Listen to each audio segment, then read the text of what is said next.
Siya si John Lloyd. Bago lang siya rito sa UAE, 2 weeks pa lang. Na-hired siya sa amin bilang steward or dishwasher. Abangan nyo yung kwento niya guys, marami kayong matututunan sa kwento niya. Ipapakita ko sa inyo. Tipag niya ni John Lloyd.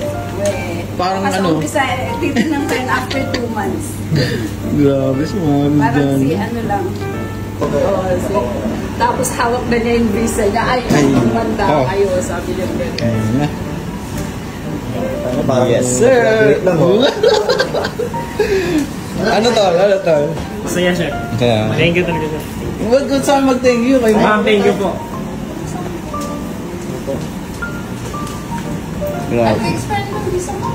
24. Ano tol? Anong pakiramdam nung sumahod ka? Masaya. Masaya talaga sumahod. Yes! Sumahod sa ibang bansa. Wow! Iba yung feeling na ikaw talaga yung naghirap sa sahod. Salamat tol. Dapat premiuman mo yung sarili mo kasi pinaghirapan mo yan eh. Siyempre yung pamilya kasama rin. Pero yung ano naisip mong bilhin? Siguro, ano muna. Yung mga importanteng bagay mo. Yung sublero, bayaran mo.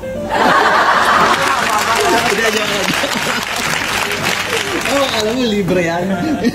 Hindi, joke lang. Ano yung mga libre yan. Bigay ko sa iyo ang cup na yan. Ang tawag nito? Ano yung mga bibilin mo? Gaya na? Mga damit na kakailangan ko ngayon. Hindi ko pa na yung mga damit eh. Konti lang yung damit. Hindi, sasama kita kay JR. Ano si JR?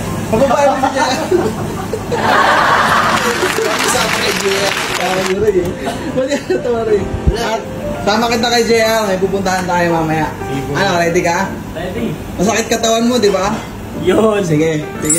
Sama kita. Ay, hindi pala ako. Si JR pala, bakit ako?